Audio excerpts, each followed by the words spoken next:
2026 March 8 ഞായറാഴ്ച ഇരിങ്ങാലക്കുട രൂപതയിലെ മതാധ്യാപക പരീക്ഷ catechism of the Catholic church സഭയുടെ മതബോധന ഗ്രന്ഥത്തിന്റെ പേജ് 360 മുതൽ 425 വരെയുള്ള ഭാഗങ്ങളിലെ പഠന വിഷയമാണ് 5 എപ്പിസോഡുകളിലായിട്ട് നമ്മൾ പഠന വിധേയമാക്കുന്നത്. കാറ്റഗിസം ഓഫ് ദ കാത്തലിക് ചർച്ചിന്റെ ഖണ്ഡിക 1420 മുതൽ 1690 വരെയുള്ള ഭാഗങ്ങളാണ് ഇതിൽ ഉൾപ്പെടുന്നത്. ഇത്തവണ 50 മാർക്കിനുള്ള പരീക്ഷയിൽ 2 തരത്തിലുള്ള ചോദ്യങ്ങളാണ് ഉൾപ്പെടുത്തിയിരിക്കുന്നത്. 3 മാർക്കിന്റെ 12 ചോദ്യങ്ങൾ 36 മാർക്ക്, 7 മാർക്കിന്റെ 2 ചോദ്യങ്ങൾ 14 മാർക്ക്, അങ്ങനെ ആകെ 50 മാർക്കിലാണ് പരീക്ഷ. ഈ പരീക്ഷാ ഒരുക്കത്തിലേക്ക് മാതൃകാ ചോദ്യങ്ങളായിട്ട് 75 ചോദ്യങ്ങളാണ് നമ്മൾ 5 എപ്പിസോഡുകളിലായിട്ട് തയ്യാറാക്കുക. അതിൻ്റെ 1ാമത്തെ എപ്പിസോഡ് ആരംഭിക്കുകയാണ്. ഈ ആദ്യത്തെ എപ്പിസോഡിൽ 15 ചോദ്യങ്ങളാണ് നമ്മൾ ഇന്ന് പഠന വിധേയമാക്കുന്നത്. ചോദ്യം നമ്പർ 1, സുഖപ്പെടുത്തലിന്റെ കൂദാശകൾ ഏവ? ഉത്തരം: കുമ്പസാരം, രോഗീലേപനം. ചോദ്യം നമ്പർ 2, സുഖപ്പെടുത്തലിന്റെ കൂദാശകളുടെ ലക്ഷ്യം എന്ത്? ഉത്തരം: ലക്ഷ്യമെന്ന് പറയുന്നത് യേശുക്രിസ്തു തൻ്റെ സുഖപ്പെടുത്തലിൻ്റെയും രക്ഷയുടെയും പ്രവൃത്തി പരിശുദ്ധാത്മാവിൻ്റെ ശക്തിയാൽ സഭാംഗങ്ങളുടെ ഇടയിൽ തുടരുവാൻ സ്ഥാപിച്ചതാണ് സുഖപ്പെടുത്തലിൻ്റെ കൂദാശകൾ. പ്രാരംഭ കൂദാശകളിലൂടെ ക്രിസ്തുവിൻ്റെ പുതിയ ജീവനെ സ്വീകരിക്കുന്നു. നാം ലോകത്തിലായതുകൊണ്ട് പാപാവസ്ഥയാൽ ഈ പുതിയ ജീവനെ ദുർബലപ്പെടുത്താനുള്ള സാധ്യതയുണ്ടെന്നതും ഓർമ്മിക്കുക. ചോദ്യം നമ്പർ 3, കുമ്പസാരം എന്ന കൂദാശയിൽ എന്താണ് സംഭവിക്കുന്നത്? ഉത്തരം: ചെയ്ത പാപങ്ങൾക്ക് യേശുവിൻ്റെ കരുണയാൽ ക്ഷമയും മോചനവും ലഭിക്കുന്നു. മുറിവേൽപ്പിച്ച സഭയുമായി രമ്യപ്പെടുന്നു. പാപികളുടെ മാനസാന്തരത്തിനായി സഭ മാതൃകയും പ്രാർത്ഥനയും വഴി പ്രവർത്തിക്കുന്നു. ചോദ്യം നമ്പർ 4, കുമ്പസാരം എന്ന കൂദാശ ഏതെല്ലാം പേരുകളിൽ അറിയപ്പെടുന്നു? ഉത്തരം: 5 പേരുകളിലാണ് കുമ്പസാരം എന്ന കൂദാശ അറിയപ്പെടുന്നത്.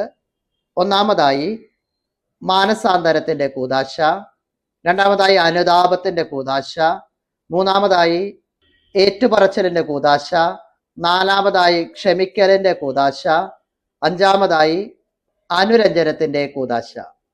ചോദ്യം നമ്പർ 5, മാമോദീസയ്ക്ക് ശേഷം കുമ്പസാരം എന്ന കൂദാശയുടെ ആവശ്യകത എന്ത്?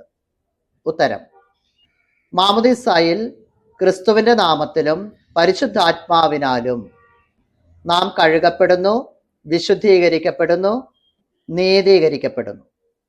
എന്നാൽ മാമോദീസ സ്വീകരിച്ചവരിലും പാപാസക്തി നിലനിൽക്കുന്നുണ്ട്. അതിനാൽ ക്രൈസ്തവ ജീവിത സമരത്തിൽ നിരന്തര മാനസാന്തരത്തിലേക്ക് കുമ്പസാരം എന്ന കൂദാശയിലൂടെ കർത്താവ് നമ്മെ നിരന്തരം ക്ഷണിക്കുന്നു. ഇതിനാണ് കുമ്പസാരം എന്ന കൂദാശ ആവശ്യമായിരിക്കുന്നത്. ചോദ്യം നമ്പർ 6, സഭാജീവിതത്തിലെ 2 മാനസാന്തരങ്ങൾ ഏവ? ഉത്തരം: ആദ്യത്തേത് മാമോദീസ, 2ാമത്തേത് കുമ്പസാരം. മാമോദീസായിലൂടെയാണ് ഒരാൾ എല്ലാ പാപങ്ങളുടെയും പൊറുതിയും നവജീവന്റെ ദാനവും നേടുന്നത്. കുമ്പസാരത്തിലൂടെ പ്രായശ്ചിത്തത്തിൻ്റെയും നവീകരണത്തിൻ്റെയും പാതയിലേക്ക് എത്തുന്നു.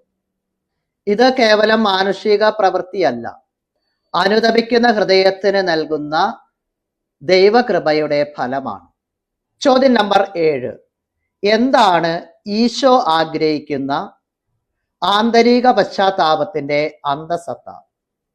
ഉത്തരം: 3 തലത്തിലായിട്ടാണ് അത് കാണുക.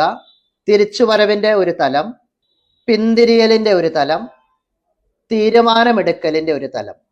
തിരിച്ചുവരവ് എന്ന് പറയുന്നത് പൂർണ്ണ ഹൃദയത്തോടെ ദൈവത്തിലേക്ക് തിരിച്ചു വരിക. പിന്തിരിയൽ എന്ന് പറയുന്നത് ചെയ്തുകൊണ്ടിരിക്കുന്ന തിന്മയിൽ നിന്നുള്ള തിരിച്ചുവരവ്.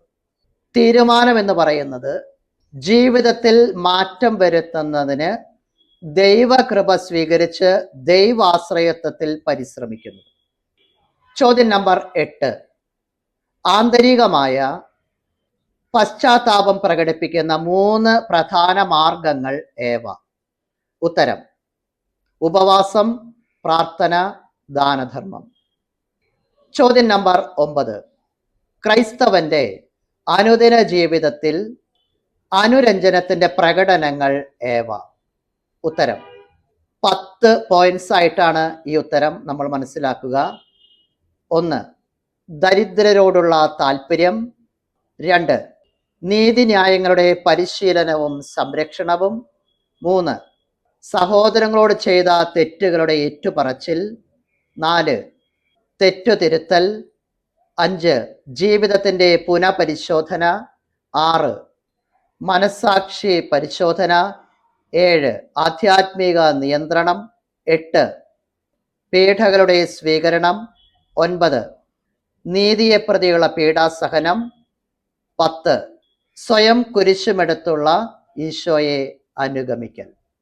ചോദ്യം നമ്പർ 10. വിശുദ്ധ കുർബാനയും പ്രായശ്ചിത്ത ജീവിതവും എങ്ങനെ ബന്ധപ്പെട്ടിരിക്കുന്നു? ഉത്തരം: അനുദിന മാനസാന്തര പ്രായശ്ചിത്ത പ്രചോദന ഉറവിടമാണ് വിശുദ്ധ കുർബാന. ദൈവവുമായി നമ്മെ രഞ്ജിപ്പിക്കുന്ന ക്രിസ്തുവിൻ്റെ ബലി കുർബാനയിൽ സന്നിഹിതമാക്കപ്പെടുന്നു. ദിവ്യകാരുണ്യ സ്വീകരണത്തിലൂടെ തെറ്റുകളിൽ നിന്ന് നമ്മെ അനുദിനം മോചിപ്പിക്കുന്നതിനും മാരക പാപങ്ങളിൽ വീഴാതെയും കാക്കുന്നതിനും സഹായിക്കുന്നു. ചോദ്യം നമ്പർ 11. ക്രൈസ്തവനിൽ മാനസാന്തരത്തിൻ്റെയും പശ്ചാത്താപത്തിൻ്റെയും ചൈതന്യം പുനർജീവിപ്പിക്കുന്ന പ്രവർത്തികൾ ഏതെല്ലാം?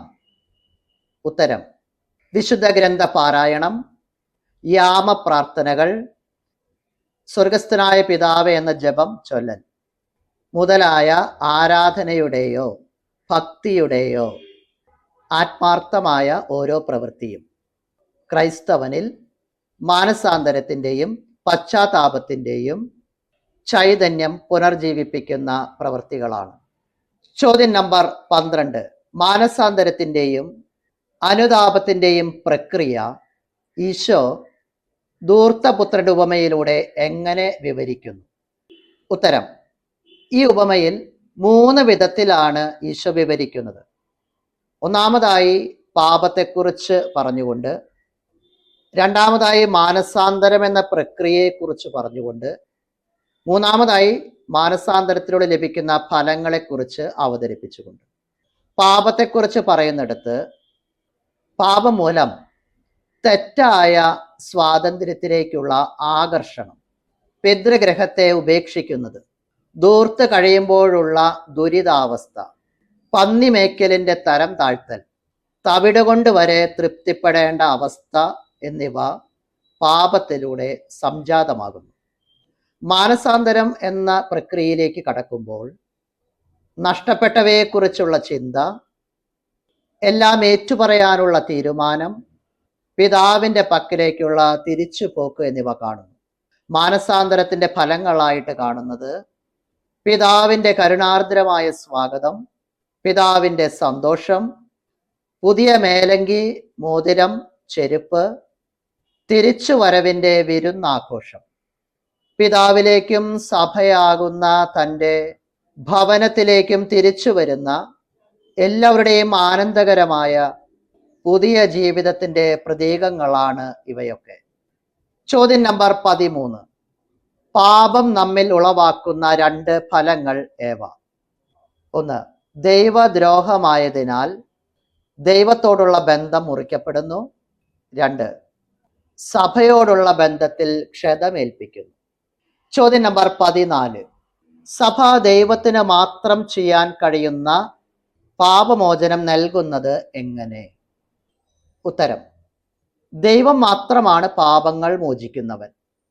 ദൈവത്തിൻ്റെ പുത്രനായതുകൊണ്ട് യേശു പാപമോചന അധികാരം ഉപയോഗിക്കുന്നു. സഭ താൻ കുരിശിലൂടെ നേടിയെടുത്ത പാപമോചനത്തിൻ്റെയും അനുരഞ്ജനത്തിൻ്റെയും ഉപകരണമാകണമെന്ന് യേശു ആഗ്രഹിക്കുന്നു. പാപമോചന അധികാരം അപ്പസ്തലന്മാർക്ക് കൈമാറുന്നതിലൂടെ തൻ്റെ നാമത്തിൽ ഈ അധികാരം പ്രയോഗിക്കാൻ അവിടുന്ന് സഭയെ നിയോഗിച്ചു. ചോദ്യം നമ്പർ 15. പത്രോസിന് നൽകപ്പെട്ട കെട്ടാനും അഴിക്കാനുമുള്ള അധികാരത്തിന്റെ അർത്ഥം എന്ത്? ഉത്തരം: പത്രോസ് ആരെയെങ്കിലും തൻ്റെ സംസർഗത്തിൽ നിന്ന് ഒഴിവാക്കിയാൽ ആ വ്യക്തി ദൈവവുമായിട്ടുള്ള സംസർഗത്തിൽ നിന്ന് ഒഴിവാക്കപ്പെടുന്നു. പത്രോസ് ആരെയെങ്കിലും തൻ്റെ സംസർഗത്തിലേക്ക് ചേർത്താൽ ആ വ്യക്തി ദൈവവുമായിട്ടുള്ള സംസർഗത്തിലേക്ക് വീണ്ടും ചേർക്കപ്പെടുന്നു. സഭയുമായുള്ള അനുരഞ്ജനം ദൈവവുമായുള്ള അനുരഞ്ജനത്തിൽ നിന്ന് വേർതിരിക്കാനാവുന്നതല്ല. ഈ 15 ചോദ്യങ്ങളാണ് ഈ ആദ്യ എപ്പിസോഡിൽ നമ്മൾ പഠന വിധേയമാക്കുന്നത്.